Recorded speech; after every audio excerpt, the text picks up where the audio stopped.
Hello, I'm Seamus Donoghue of EVE University, and this is episode 2 of How to Survive EVE Online. In this episode, I am going to run through the exploration chain. So I'm going to go over to the Agents tab and look for Olari Lacentin, Career Exploration. And I'm going to start conversation. Important information! If you decline or fail a mission from an agent, he or she might become displeased and lower your standings towards him or her.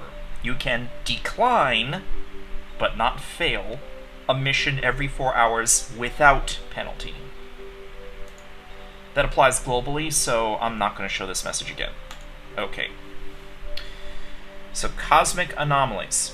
So, what is exploration about? There are hidden sites in space that pop up from time to time, and you can find these locations. Some locations are very easy to find, like cosmic anomalies. You just enter the system, you look around, you can find the cosmic anomalies very quickly. But they're transient. The cosmic anomalies that show up on any given day are not going to be there 3 days later, and will be different yet again 3 days after that. Right. So this mission is going to tell you, and its associated triggered tutorials will tell you about how to find cosmic anomalies. So I'm going to click accept. And let's see, undock.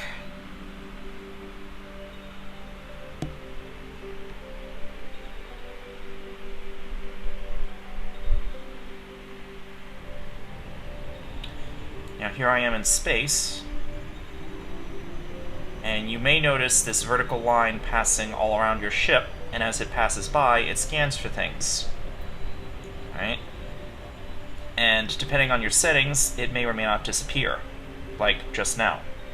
If you want that to be persistent, and in this case we do, you go to the scanner button. You go down to the capacitor donut or your heads-up display at the bottom of the screen. You look for this button, the scanner. Width. Oh, people are shooting at each other outside the station. Sorry about the distraction. Yeah, quick safety tip. If you see yellow diamonds or yellow wrecks in space, those can be looted by you, but they're not considered to belong to you. So if you take from them, you're going to get flagged as a thief, and people can shoot at you without Concord intervention, destroy your ship. I think they can also destroy your pod, I'm a little unsure. So don't touch yellow wrecks. Blue is fine, because those are abandoned by the owner, and white means they belong to you. But anyway, back to exploration. So you go down to your capacitor donut, you click on the scanner button, and you go up to click Show Sensor Overlay. Right? And this shows you all the various unknown sites that your ship's computer can detect. The ones bracketed in red are cosmic signatures. You can't warp to them right away, that requires special equipment. I'll get to that later in this episode. What we're looking for are the green bracketed ones. These are cosmic anomalies. And the ones that you're looking for are called Anomaly Training Site. There are some sites that have different names. They may or may not be safe to warp to. A large jaspit, kernite, and amber deposit, for example, is an asteroid mining site. I think that should be okay. Alright? So just look for an anomaly training site, right-click, and warp to within 0 meters. Warp drive, okay.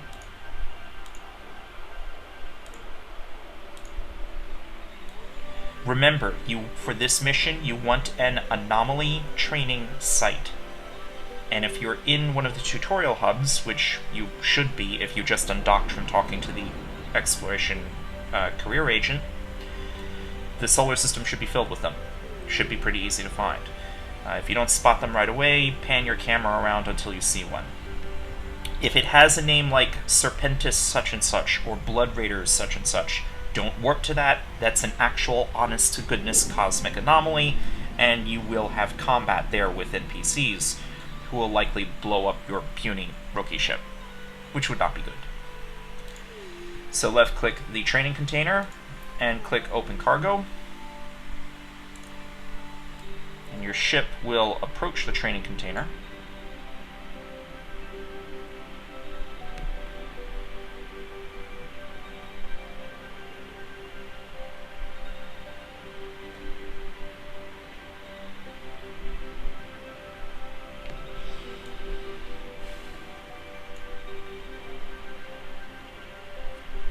And just to be a bit more explicitly clear about items going from place to place, I'm going to open up my cargo hold as a separate window here. So this is what I'm carrying on my ship right now. And this is the container I just looted. So I'm going to click loot all, and the proof of discovery appears in the cargo hold. Yes, you are seeing double vision because the standard inventory window switched to my ship's cargo hold when I looted it. Alright. Click the station, and dock. Basically, you find an anomaly, warp to the anomaly, approach the training container, loot the training container, go back to station. Pretty simple.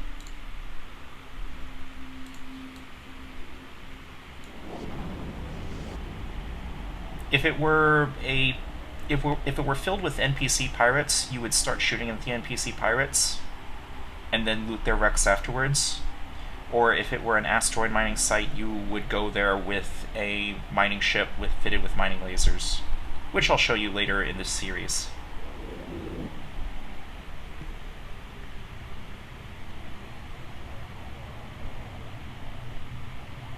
Docking permission requested.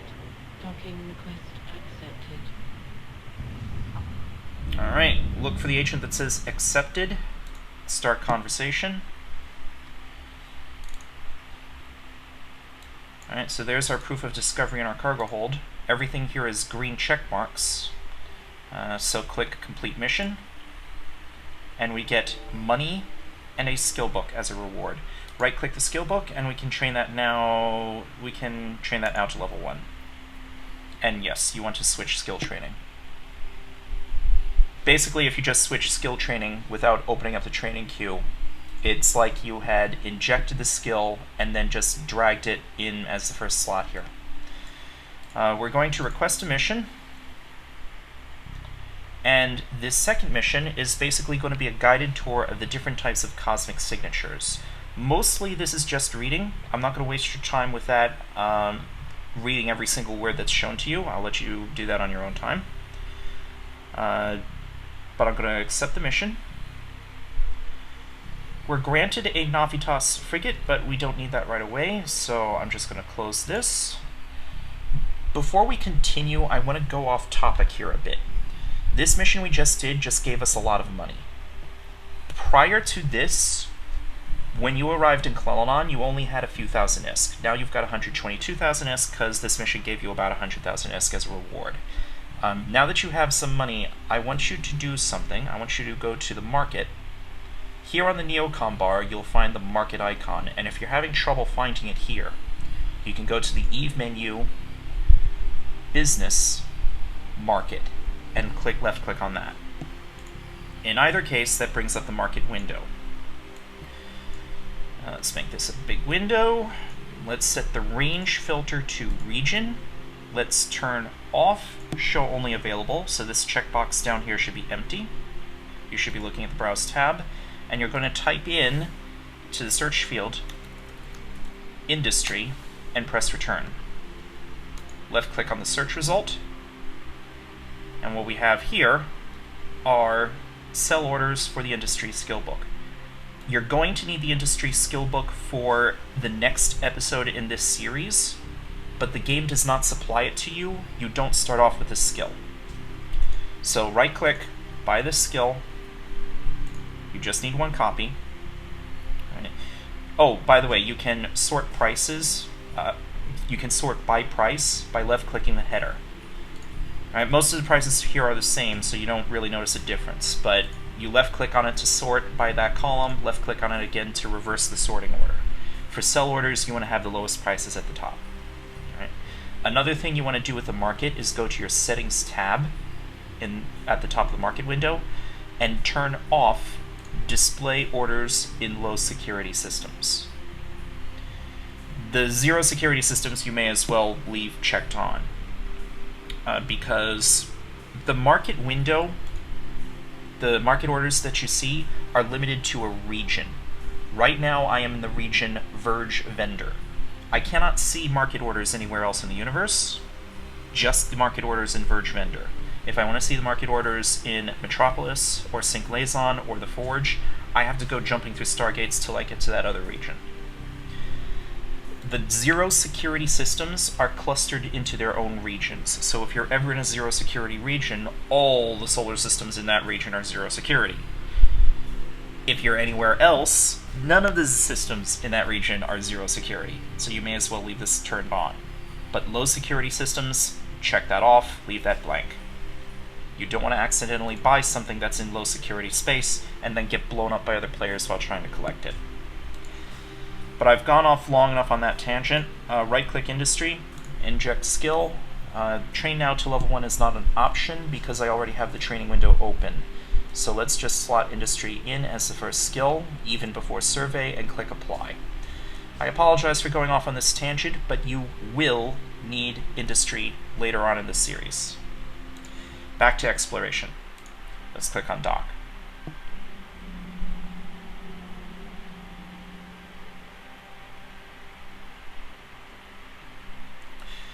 Now we're going to a mission location, so I'm going to right-click an empty space, Introduction to Cosmic Signatures, Encounter Dead Space, Warp to Location. If I can actually aim my mouse to get to those menu options.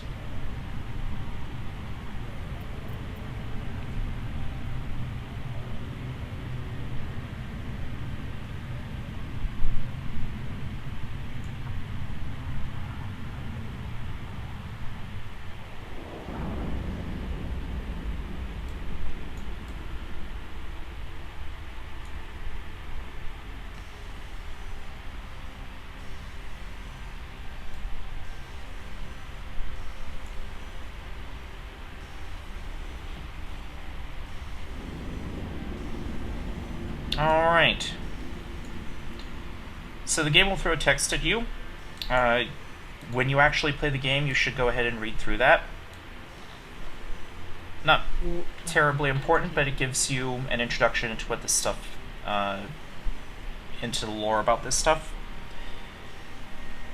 But basically, you're going to hop through acceleration gates and read the guided tour plaques that pop up in the middle of your screen. Alright, so we're in the next pocket. Go ahead and open the exploration supplies. This was left specifically for you.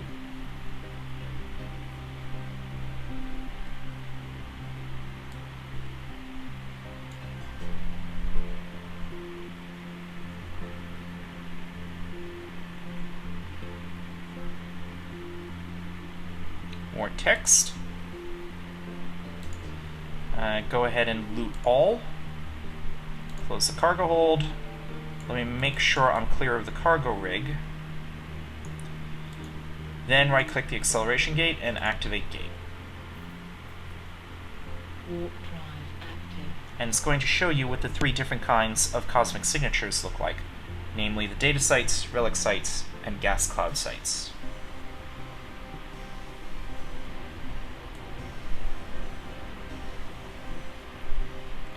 So this is what a data site might look like, and you're going to use, and this is going to be all about the hacking skill and breaking into containers and trying to retrieve the valuable contents inside. Often hacking sites contain materials that are useful in Tech 2 manufacturing, which is an advanced form of manufacturing. Of course, I haven't even talked about Tech 1 manufacturing yet, but I will start doing that in the next episode when we go into the industry chain. This is a relic site. Relic sites also have interesting loot, and you will use the archaeology skill here rather than the hacking skill.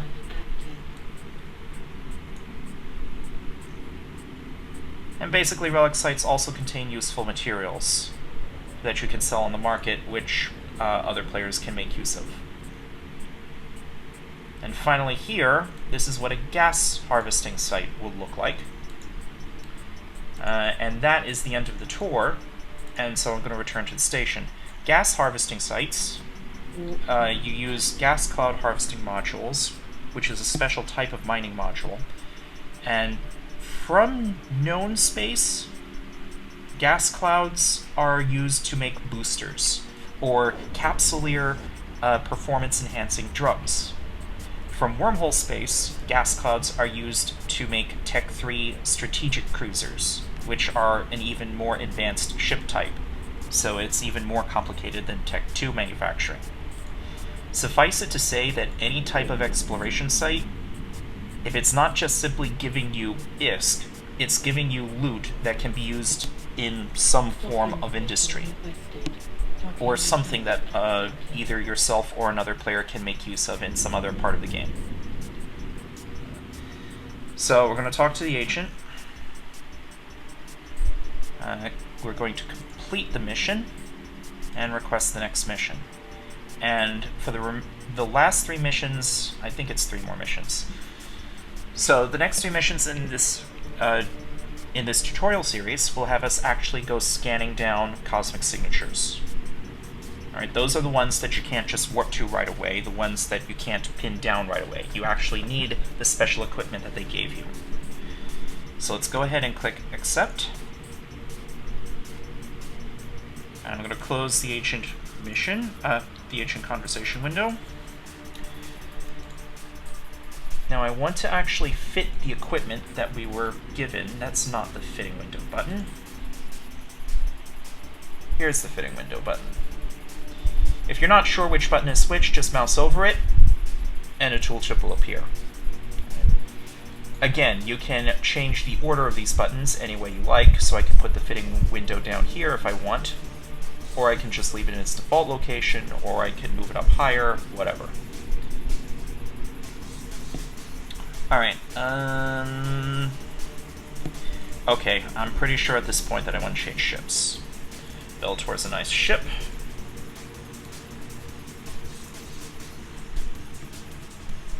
But I want something with more slots. So I'm going to right-click my Navitas, and I'm going to assemble ship. And I'm going to drag the Navitas into the background, and that changes ship types. Now what I'm going to do, I'm going to drag on my weapon, though I don't expect that I'll need it. I definitely need the core probe launcher. I'm going to load it with core scanner probes. Might as well put on my small armor repair. Let me load my weapon, bring the rest of the charges on board, and I should probably bring along my data analyzer and my relic analyzer. And I believe that's everything I need. And the in-game tutorials are going to throw text at you about insurance as soon as you actually get into your very first non-rookie ship. Basically, insurance is a game mechanic where if your ship explodes, the game will give you some small quantity of money proportional to the cost of the materials that went into making the ship.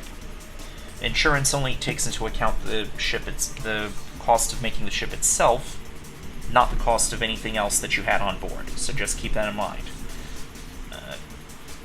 So if your ship explodes, you'll get some extra money with which you can buy a new ship off the market.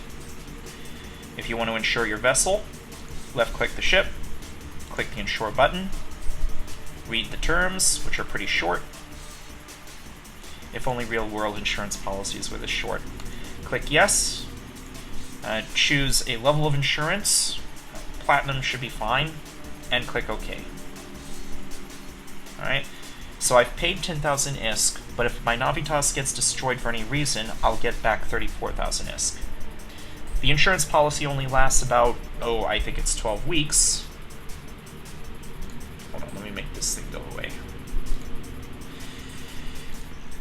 Anyway, since the in-game tutorials started throwing that text at me, I figured I might as well talk about it. Enough with that distraction. Let's undock.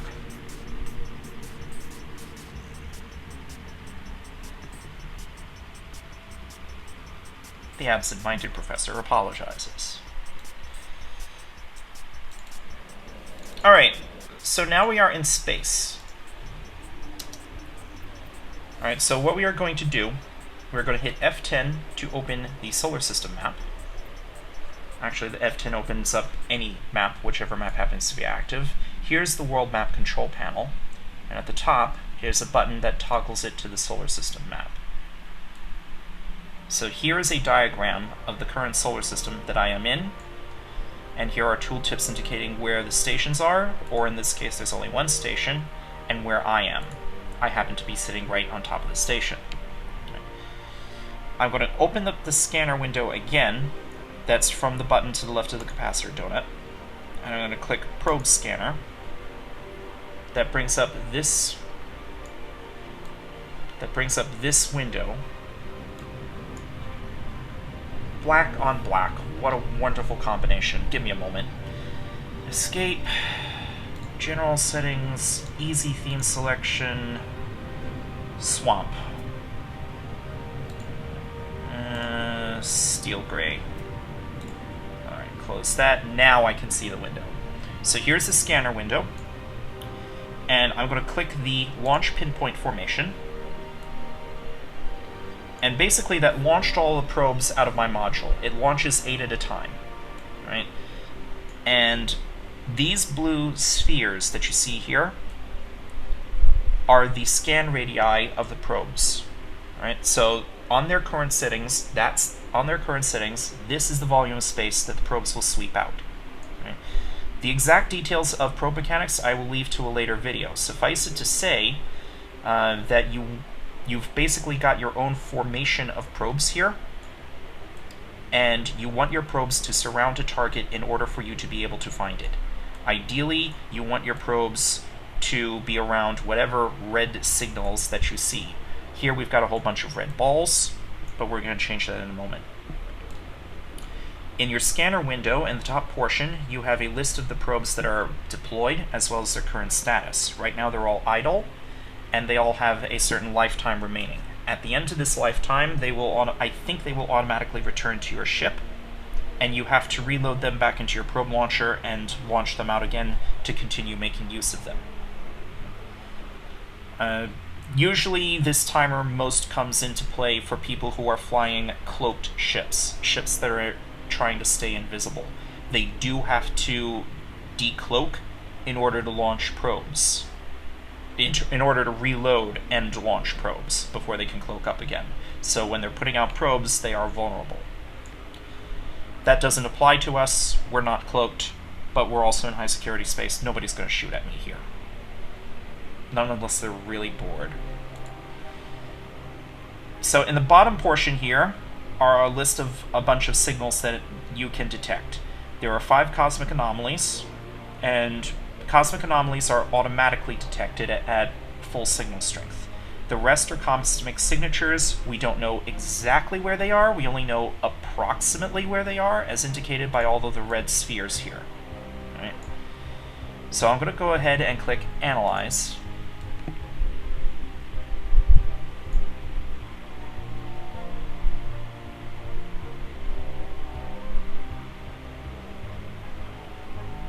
And this cyan marker will sweep across your scan window to indicate the progress of the scan.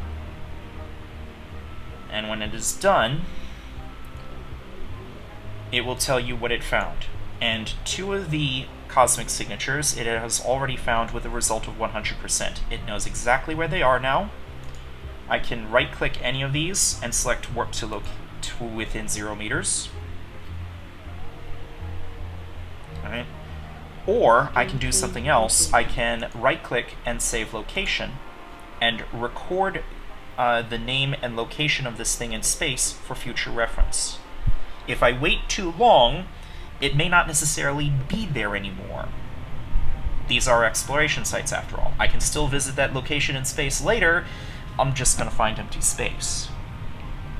Now, we need a data training site for this mission, but all I found here by chance is a gas training site and a relic site. So I'm going to right-click each of these and save location. And I don't care about the other 2 gas and relic sites that I happen to find. So what I am instead going to do, I'm going to left-click and drag the arrows or this cube. You can move your probe formation around in space. Left-clicking and dragging in empty space turns your camera around on the map, just like it turns your camera around in space. Alright, but going back to the map for a moment, double left-clicking a probe centers your camera on that probe.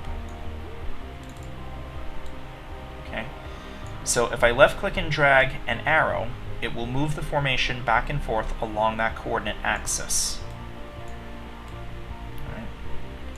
If I left click and drag a surface of this box, it will move it around in that particular plane. So this might be the XY plane, this might be the YZ plane, and this might be the XZ plane, I think. Right.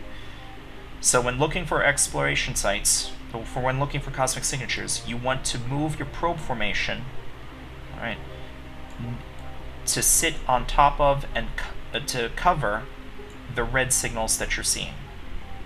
Right? So if you've got a red sphere, center it on the sphere. If you've got a red circle, try to cover the entire circle. If you've got a red dot or a pair of red dots, try to cover them all. Basically, you want your probes to surround all the possible locations of the target. Let's click the Analyze button again.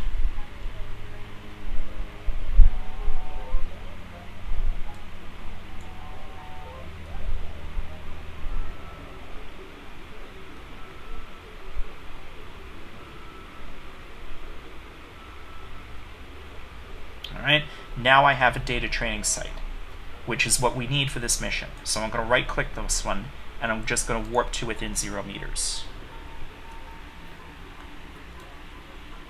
This is a training area for capsuleers studying how to scan down data signatures. Once the area is discovered, capsuleers must use a civilian data analyzer module to recover the proof of discovery document from the container inside.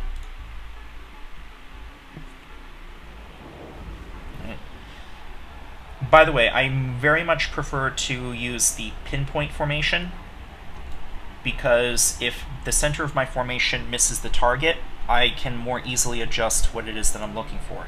If you just left-click the module to launch your probes, or if you click the Launch Spread Formation button, right, it will arrange your probes into a spread formation, which tries to spread out and get a sense of where various different things are. I tend to find this less useful because all of your results from this method are most likely to be spheres, which is a little bit harder to figure out where something is than if it were just a dot. Also, it's worth keeping in mind that training sites are very easy to find. Right? Real cosmic signatures are a bit harder to pin down, and I will probably detail those in a later video, or you can refer to my old video on the 7 probe formation. I will link to it in the description. But in any case, I'm going to approach the training container.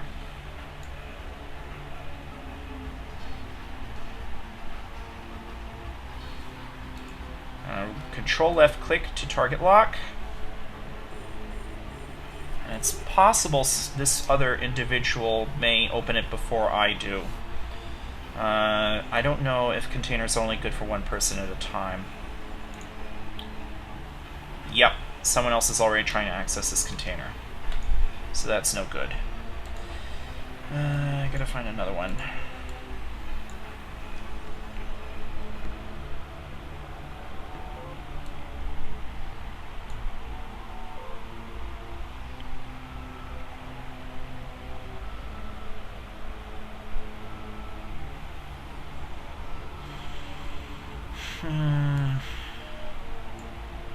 By the way, most exploration sites will be within about 4 astronomical units of a planet or other celestial object. So if you're not sure where to look, concentrate your search there.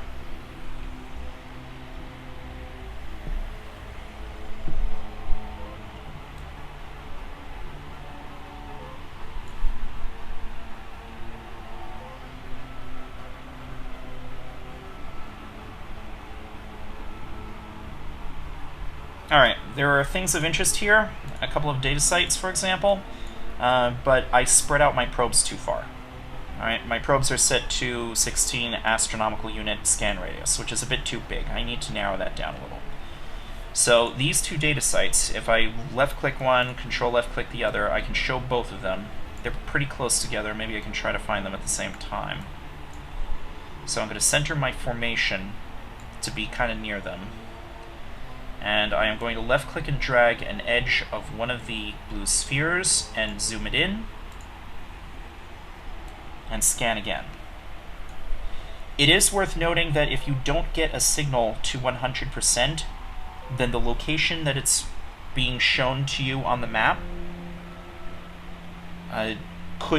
will be inaccurate to some degree. The lower the signal strength, the more the location is lying to you. So don't zoom in too quickly. If you zoom in too quickly, then you may find that your previous result was very much wrong, and you zoomed in on an area where it doesn't actually exist. Alright, so I got a new couple of data training sites. I'm going to right-click on one of them and warp to it. Warp drive active.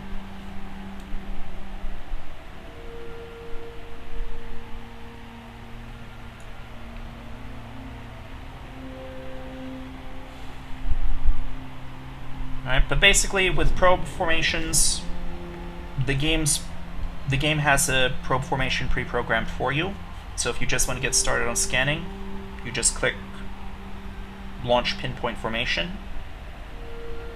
Maybe run a wide area scan, increase your radius as much as possible. Scan and center your formation on something and narrow it down and scan again. Basically, you just center your formation on the red spheres, circles, or dots that you see.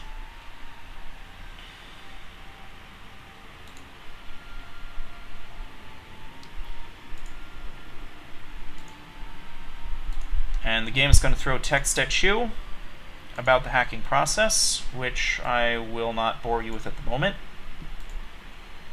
because we're about to go through it right now. Control left click, and then turn on the Civilian Data Analyzer. And what we have here is our hacking minigame. So basically we're infiltrating a computer network, and we need to find the system core and break it. So this is our point of entry in the network, and this is an encrypted node. You left-click nodes to search through the network, and you don't know what you're going to find. Okay, so here we have a defense subsystem, a firewall. By the way, you're infiltrating this thing with a virus, and your virus has a certain cohesion and an attack strength. Your virus coherence is basically how many hit points your virus has, and your virus strength is how much cohesion you will make the target system lose. So if I left-click this defense subsystem firewall to attack it, it's going to lose 10 cohesion off of the 20 that it has. But it's still going to live, so it's going to return fire with and take off 10 of my cohesion. I've only got 25 cohesion. So that doesn't sound like a good idea to me. Let me see if I can find the system core somewhere around here. No, that's another firewall. That's not good. So I don't know where the system core is, so I'll have to guess. Alright. I'm going to attack this thing. So it lost 10 cohesion, I lost 10 cohesion. I'm going to attack it again. It lost 10 cohesion, now I'm through. Alright, I'm in luck. Here's the system core. It's got 20 cohesion and an attack strength of 10. So I click it once, it loses 10, I lose 10. I click it again, it loses 10 and breaks. And when it breaks, it's going to release this canister, which you need to left-click on in space. This data container contains the proof of discovery data. Let's return to station.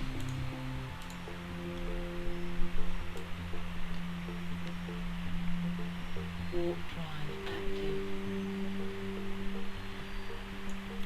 Now, I believe your probes will return to your cargo hold automatically if you try to leave the system, if they expire, or if you try to dock. But if you want to recall them manually, you can click this button here, Recover Active Probes. And that will manually pull them into your cargo hold. There are, if you're trying to use combat probes to track down an enemy player, you might want to scan down that player and then pull your probes quickly, because if you leave your probes hanging out in space, they show up on something called a directional scanner. I'm not going to cover the directional scanner in this class, Suffice it to say that it exists. I will probably cover it either later in this series. But if you want to pull your probes manually, you can do that. So I'm going to start conversation. Everything's green check marks. I'm going to complete the mission. Right-click, inject skill. To learn that skill requires having already learned electronic upgrades level 3, of course, and the game does not give that to you. We'll worry about that later. Let's request mission. And what we have next is relic site, and then after this, gas site. We already did the hard work. Hopefully nobody else found that relic site, so it should still be there. Now I saved it as a location, so what I'm going to do is right-click, personal locations, relic training site, warp to location within 0 meters. Sorry, let me go through that more slowly. Right-click, personal locations, relic training site. I already started a warp, so you don't see the warp option here. But if I were sitting still at, or if I were just moving at Sublight, you would again see warp to within 0 meters. Right. Basically, anything that you already saved as a location in space, like say from right-clicking a result in your scan list and saving location, if you're still in that same solar system, you can right-click in space and access it as a personal location. And I happen to be in luck. Nobody else has done this site yet.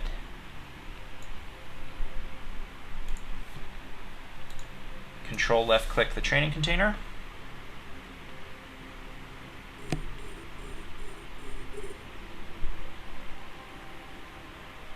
And I have to be within 5,000 meters in order to make use of this thing.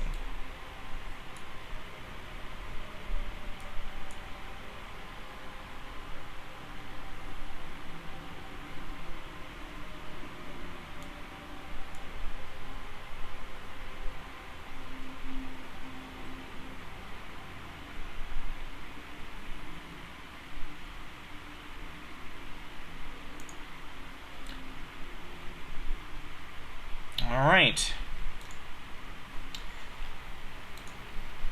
You'll notice that archaeology operates by the same mechanics as hacking. Basically, rather than breaking into a modern computer system, you're breaking into an ancient computer system. Otherwise, this seems to follow all the same stuff as hacking. So all the same rules apply. So find the system core, break it, and left-click the container that pops out. In real hacking and real archaeology, there will be a lot of containers that are spewing out, and you're going to try and catch as many of them as you can before they despawn. If you want all of it, you're going to have to bring a friend or two along to help you snag all those containers. Let's go back to station. By the way, if somebody else had already found that site while I was messing about elsewhere, then warping to that personal location would have taken me to empty space. I would just simply have to put my probes out again and look for a new relic site.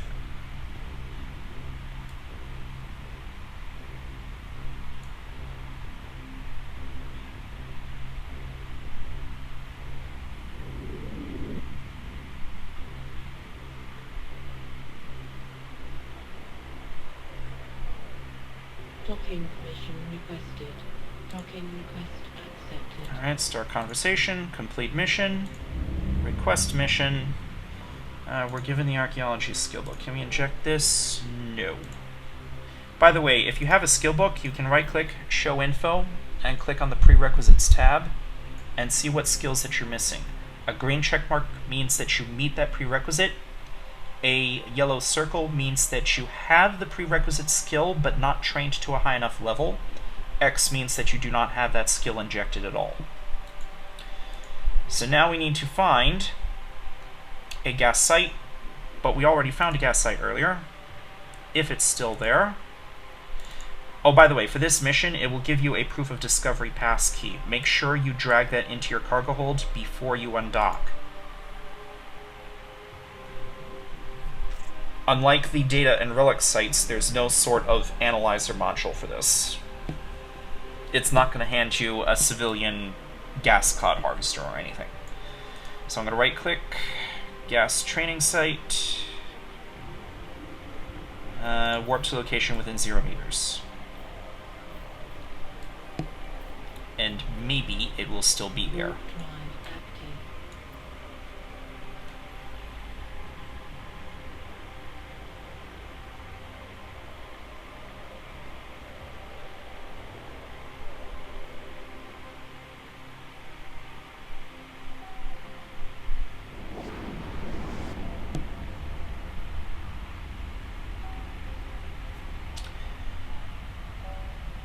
I noticed that the list of results is constantly flickering of its own accord. What I think is happening is that the list is now auto-updating whenever signatures are disappearing, which would be new with Odyssey, if I'm correct. So here we are at the acceleration gate. Activate the gate, and if it pops up an error message at you, then what that means is you forgot to put the proof of discovery gas passkey in your cargo hold, in which case you need to go back to the station, dock, make sure you actually move it into your cargo hold this time, and then come back out here and activate the acceleration gate. Some acceleration gates are locked behind passkeys. This won't be the only case where you see that. But left-click training container, left-click open cargo, loot all. Let's close all these other windows. We don't need them anymore, and let's go back to the station.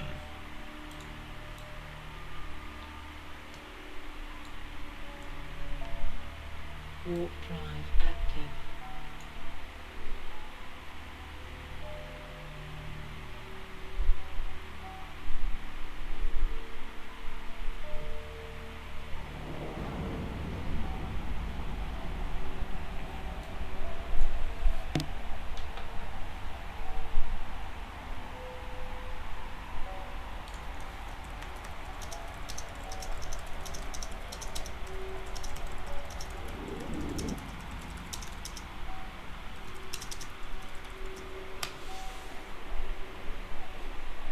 Docking permission requested. Docking request accepted. Alright. Click on Start Conversation. Complete mission. Alright, and that is the end of the exploration chain. And as a reward, it gives you an Imicus-type Galente frigate. Something I forgot to mention about frigates. If you right-click on any frigate and show info, and you go to the description tab, you'll notice that there are bonuses on the ship. So the rookie ship that you started off with had various bonuses. For the Galente Vellator, there are its flat bonuses to hybrid turret damage, hybrid turrets meaning blasters and railguns, drone hit points, damage, and mining yield. I will discuss drones later in the series. Something called remote sensor dampener effectiveness and armor repair effectiveness. So for example, an armor repair module will repair more armor just because it's fit to a Vellator rather than something else. If I right-click on my Navitas and show info and read the description, its bonuses are different. Additionally, only one of them is a flat bonus. So it has a 10% bonus to the remote armor repair system modules. Remote armor repair systems being a little different from armor repair systems. And a 10% reduction in remote armor repair system capacitor use. Additionally, this bonus is based on the Galente frigate skill, so if I train Galente frigates all the way up to level 5, then this is a 50% bonus each. The roll bonus is still a flat bonus, and applies if I'm just sitting in the ship at all, and it's a bonus to the range of remote armor repair systems. If I right-click the Imicus, I can see that it has bonuses based on the Galente frigate skill. For each level, it's a 7.5% increase to scan strength of probes, and a 5% bonus to salvager cycle time. I will talk about salvagers later in the series. For probes, I really didn't talk about scan strength at all. Suffice it to say that it allows you to find sites more easily. So if you've got your probe zoomed in all the way and centered on the target, but you still can't get it to 100%, you don't have enough scan strength on your probes. Using a probe launcher fit to an Imicus rather than a Navitas will help with that, because an Imicus is bonused for it, but a Navitas is not. Right? Additionally, the Imicus has a roll bonus of +5 virus strength to relic and data analyzers, so I have an easier time breaking into those computer systems if I'm using an Imicus rather than a Navitas. This concept of bonuses is something that you should pay attention to generally in EVE Online. Whenever you get a new ship, or you're looking at ships on the market, you want to show info on the ship and study the bonuses, and take that as part of your considerations, along with the attributes of the ship, as well as how many fitting slots that it has, and how much fitting space that it has. Again, fitting space is another subject I'll cover later in the series. If most of that went over your head, keep this concept. The bonuses of the ship are important. Certain things will work better on some ships because they're bonused for it. Right? So that ends the exploration chain. In the next episode, we will get started on both the industry and the business chains. In the meantime, thank you for watching.